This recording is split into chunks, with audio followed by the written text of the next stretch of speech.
Hi students, welcome to my channel. My name is Prajith. Today we are going to study about debenture issued as a collateral security.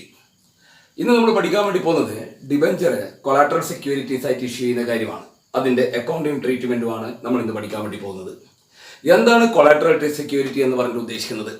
An asset which a borrower is required to pledge to a bank or financial institution for obtaining loan is called collateral securities.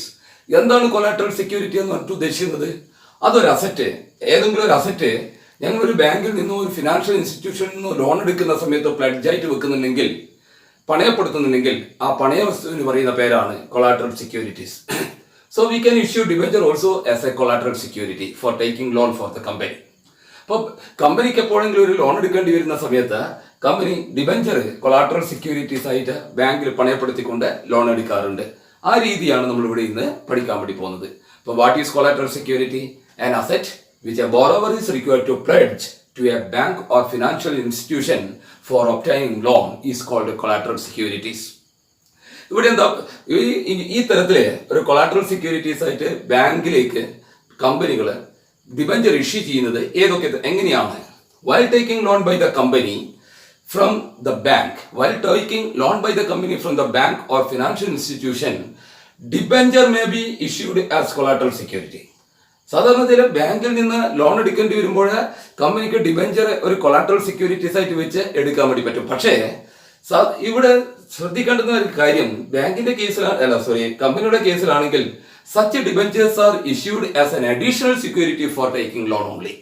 അപ്പോൾ ഇങ്ങനെ ഒരു collateral securities ആയിട്ട് debenture ബാങ്കിലേക്ക് നമ്മൾ കൊടുക്കുന്നതാണെങ്കിൽ അതൊരു additional securities ആയിട്ടാണ് ബാങ്കിൽ കൊടുക്കുക. ഇപ്പോൾ ഒരു പ്രൈമറി സെക്യൂരിറ്റീസ് വേറെ ഉണ്ടാവും, അതിന് പുറമേ കൊടുക്കുന്ന ഒരു സെക്യൂരിറ്റി ആയിട്ടാണ് നമ്മൾ ഡിബെഞ്ചർ ബാങ്കിലോ ഫിനാൻഷ്യൽ ഇൻസ്റ്റിറ്റ്യൂഷനോ പ്ലഡ്ജ് ചെയ്യുന്നത്.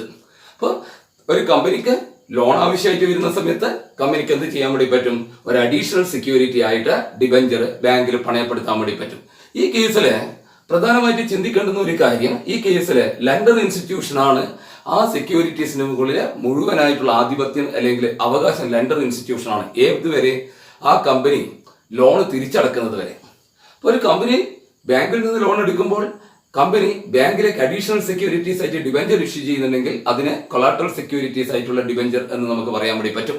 Under this case the lender institutions have absolute right over the debenture until the loan is repaid. Loan തിരിച്ചടക്കുന്നത് വരെ ആ ലെൻഡർ ഇൻസ്റ്റിറ്റ്യൂഷൻ ആണ് ഈ ഡിബെഞ്ചറിന് മേല അല്ലെങ്കിൽ ഈ സെക്യൂരിറ്റി ഡിബെഞ്ചറിന് മേല കംപ്ലീറ്റ് ആയിട്ടുള്ള അധികാരങ്ങളുള്ളത്. അത് also the lender institution have a right to sell the debenture if the borrowing company, the borrower failed to pay the amount or failed to pay the loan. അഥവാ ഈ കമ്പനി, നമ്മളുടെ company loan തിരിച്ചടക്കാൻ പറ്റാതെ വരുന്ന ഫെയിലായി പോകുന്ന ഒരു സാഹചര്യം ഉണ്ടെങ്കിൽ ബാങ്കിന് അഥവാ ഫിനാൻഷ്യൽ ഇൻസ്റ്റിറ്റ്യൂഷന് നമ്മൾ കൊടുത്തിരിക്കുന്ന ഡിബെഞ്ചർ വിറ്റ് പൈസയാക്കാനുള്ള അധികാരം കൂടിയുണ്ട്. ഇനി വേറൊരു കാര്യം എന്താ? On repayment of the loan that debentures are released by the lender company to the company, lender institution to the company. അപ്പോൾ നമ്മൾ ആ കമ്പനിയുടെ ബാങ്കിൽ നിന്ന് എടുത്തിരിക്കുന്ന ലോൺ റീപേ ചെയ്ത് കഴിഞ്ഞാൽ ഉടനെ തന്നെ ആ ലെൻഡിങ് കമ്പനി നമുക്ക് എന്ത് ചെയ്യുന്നു? നമ്മൾ കൊടുത്തിരിക്കുന്ന ആ ഡിബെഞ്ചർ തിരിച്ചു തരുന്നതായിരിക്കും. ഇത്രയും കാര്യമേ ഓർമ്മിക്കാനുള്ളൂ. അപ്പോൾ ഒരു കമ്പനിക്ക് ബാങ്കിൽ നിന്നോ ഫിനാൻഷ്യൽ ഇൻസ്റ്റിറ്റ്യൂഷനിൽ നിന്നോ ലോൺ എടുക്കേണ്ടി വരുന്ന സമയത്ത് കമ്പനി ഫിനാൻഷ്യൽ ഇൻസ്റ്റിറ്റ്യൂഷന് അതോ ബാങ്കുകൾക്ക് കൊടുക്കുന്ന അഡീഷണൽ സെക്യൂരിറ്റിയാണ് ആയിട്ട് നമ്മൾ ഡിബെഞ്ചർ കൊടുക്കാൻ വേണ്ടി പറ്റും. അതിനെയാണ് നമ്മൾ പറയുന്നത് debenture issued as collateral securities. അപ്പോൾ debenture issued as collateral securities എന്ന് ബാങ്കിൽ പണയപ്പെടുത്തുന്ന ഡിബെഞ്ചറാണ്. പണയപ്പെടുത്തുന്ന ഡിബെഞ്ചർ അഡീഷണൽ സെക്യൂരിറ്റീസ് ആയിട്ടാണ് നമ്മൾ ബാങ്കിലേക്ക് പണയപ്പെടുത്തുന്നത്. ഇനി ആ ലോൺ അടച്ചു തീരുന്നത് വരെ ആ സെക്യൂരിറ്റി അഥവാ ഡിബെഞ്ചർ ബാങ്കിന്റെ കൈവശമായിരിക്കും ഉണ്ടാവുക. അഥവാ ഞങ്ങൾക്ക് ബാങ്കിലേക്ക് ആ ലോൺ തിരിച്ചടക്കാൻ പറ്റാത്ത സാഹചര്യം വന്നു കഴിഞ്ഞാൽ ബാങ്കിന് ആ ഡിബെഞ്ചർ വിറ്റ് പൈസയാക്കാനുള്ള അധികാരം കൂടി അവരുടെ കയ്യിലുണ്ട്. പിന്നെ മാത്രമല്ല, on repayment of the loan, നമ്മൾ ആ പേയ്മെന്റ് ലോൺ തിരിച്ചടച്ചു കഴിഞ്ഞാൽ the debentures are released by the lender to the company. കമ്പനിക്ക് ലെൻഡർ എന്ന് പറയുന്ന ആ ബാങ്ക് ഡിബെഞ്ചർ തിരിച്ചു തരുന്നതായിരിക്കും. ഇതിന്റെ അക്കൗണ്ടിങ് ട്രീറ്റ്മെന്റ് എങ്ങനെയാണ് എന്ന് നോക്കാം. There are two alternative method for recording this transactions into the company's books. കമ്പനിയുടെ ബുക്കിന്റെ അകത്തേക്ക് ഇങ്ങനെ ഡിബെഞ്ചർ കൊളാട്രൽ സെക്യൂരിറ്റീസ് ആയിട്ട് ഇഷ്യൂ ചെയ്യുന്നതാണെങ്കിൽ രണ്ട് തരത്തിൽ നമുക്കത് റെക്കോർഡ് ചെയ്യാൻ വേണ്ടി പറ്റും. ഫസ്റ്റ് മെത്തേഡിൻ്റെ അകത്ത് there is no journal entry. ഒന്നാമത്തെ കാര്യത്തിൻ്റെ അകത്ത് ഒരു മെത്തേഡ്, ആദ്യത്തെ മെത്തേഡിൻ്റെ അകത്ത് ജേണൽ എൻട്രി ഒന്നും എഴുതൂല. പിന്നെ എന്താ ചെയ്യുള്ളൂ? ഫോർ ഇഷ്യൂ ഓഫ് ഡിബഞ്ചറിന് ഒരു ജേണൽ എൻട്രി എഴുതിയില്ല. But a reference is made in the balance sheet along with the loan. ലോണിന്റെ കാര്യം ബാലൻസ് ഷീറ്റിന്റെ ലാബിലിറ്റി സൈഡിൽ എഴുതുമ്പോൾ ലാബിലിറ്റി സൈഡിൽ ഇതിന്റെ ഒരു റെഫറൻസ് കൂടി നമ്മൾ അവിടെ എഴുതി വെക്കും എന്ന് വെച്ച് കഴിഞ്ഞാൽ അതിൻ്റെ അകത്ത് വേറൊരു കാര്യം തന്നെ നമ്മൾ അവിടെ ചെയ്യുന്നില്ല. സോ നിങ്ങൾക്കിപ്പോൾ കാണാൻ വേണ്ടി പറ്റുക, ഇതുപോലെ ആയിരിക്കും ഉണ്ടാവും. ബാങ്കിന്റെ ബാലൻസ് ഷീറ്റ് നിങ്ങൾക്ക് ഇപ്പോൾ സ്ക്രീനിൽ കാണുന്നുണ്ടാവും. ബാങ്കിന്റെ ബാലൻസ് ഷീറ്റിന്റെ ലാബിലിറ്റി സൈഡിൽ സെക്യൂർഡ് ലോൺ എന്നുള്ളത് ഹെഡില് തൊട്ട് കീഴായിട്ട് loan from bank. Suppose we are taking 10,000 rupees, you can see that bank loan 10,000 rupees. Then just below that, the reference, that also you can see that issued 10,000 rupees debenture as collateral security. That is enough, that much only. In the second method, we have to write 2 journal entries. One at the time of issuing debenture as collateral securities. What will be the journal entry? Journal entry is, first one, on issue of debenture, journal entry will be debenture suspense account debtor to debenture account. Debenture suspense account debtor to debenture account. That means നമ്മൾ debenture issue ചെയ്തിട്ടുണ്ടെങ്കിൽ അവിടെ നമുക്ക് additional ആയിട്ട് ക്യാഷോ കാര്യങ്ങളോ ഒന്നും തന്നെ കിട്ടുന്നില്ല. Debenture issue ചെയ്തിട്ട് നമ്മൾ ഫണ്ട് റൈസ് ചെയ്യുന്നില്ല. ഡിബഞ്ചർ ബാങ്കിലേക്ക് കൊടുക്കുവാണ്, സെക്യൂരിറ്റീസ് ആയിട്ട് കൊടുക്കുവാണ്. അതുകൊണ്ട് അവിടെ bank account debtor to debenture എന്ന് എഴുതാൻ പറ്റൂല. അവിടെ നമ്മൾ എഴുതുന്നത് debenture suspense account debtor to debenture. ഇനി രണ്ടാമത്തെ കാര്യം, ഓൺ റീപേയ്മെന്റ് ഓഫ് ലോൺ, ആ പൈസ നമ്മൾ ബാങ്കിലേക്ക് തിരിച്ചു കൊടുക്കുമ്പോഴുള്ള journal entry debenture account debtor to debenture suspense. Debenture account debtor to debenture suspense, just opposite of first entry. This and the accounting treatment that you can see in the screen, that you can see a balance sheet. In the balance sheet liability side you can see secured loan from bank, അഥവാ bank loan എന്ന് പറഞ്ഞിട്ട് കാണാൻ വേണ്ടി പറ്റും 10,000 rupees. We took a bank loan. We took a loan from bank rupees 10,000. That you can see in the liability side of the balance sheet. And if you took bank loan from the bank, you will get a 10,000 rupees from that bank. That you can see in the asset side of the balance sheet as bank balance. So the balance in the liability side you can see loan from bank 10,000 rupees. In the asset side you can see bank balance rupees 10,000. And then what we will do at the time of issuing debenture as collateral securities, we will write a journal entry. What is that journal entry? Debenture suspense account debtor to debenture. So this debenture suspense account that you can see, that you must write in the asset side of the balance sheet. ഇപ്പോൾ balance ഷീറ്റിന്റെ asset സൈഡിനകത്ത് debenture suspense account എന്ന് പറഞ്ഞ 10,000 rupees എഴുതും. And to debenture എന്ന് എഴുതുന്നുണ്ടല്ലോ, അത് liability സൈഡിനകത്ത് debenture 10,000 rupees എന്ന് കാണാൻ വേണ്ടി പറ്റും. സോ ഷോർട്ടായിട്ട് നമുക്ക് പറയുന്നത് അക്കൗണ്ടിങ് ട്രീറ്റ്മെന്റ് അകത്ത് കാണുന്നത് ഈ കമ്പനിയുടെ ബാലൻസ് ഷീറ്റിന്റെ ലാബിലിറ്റി സൈഡിന്റെ അകത്ത് രണ്ട് കാര്യങ്ങൾ കാണാൻ വേണ്ടി പറ്റും.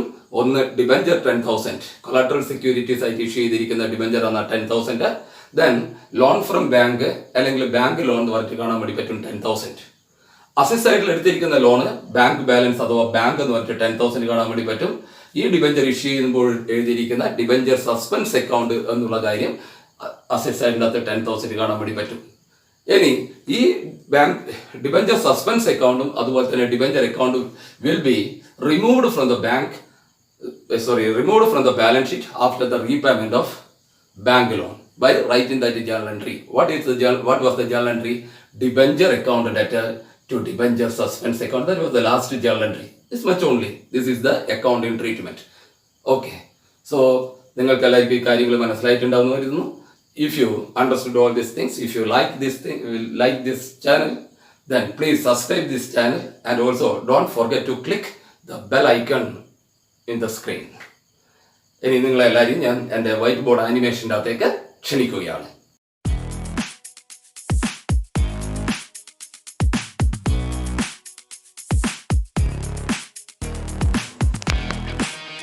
Debenture.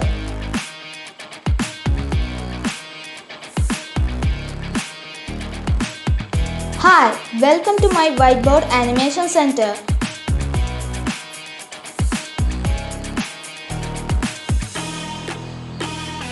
So, today we are going to study about issue of debenture as collateral security.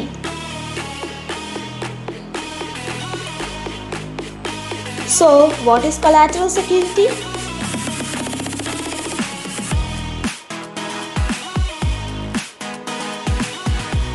An asset which a borrower is required to pledge to a bank or financial institutions for obtaining loan is called collateral security.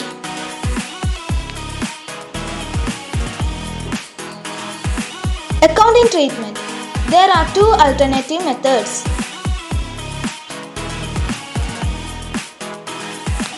First method, for issue of rupees 10,000, debenture as collateral security.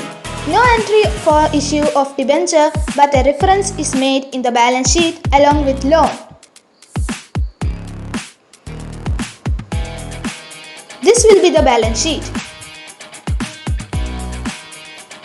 Second method, on issue of debenture, entry will be like this. On repayment of bank loan, entry will be like this.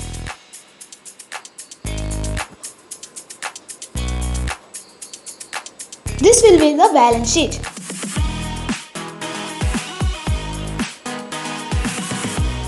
Thank you. Episode 2 of Debenture is over.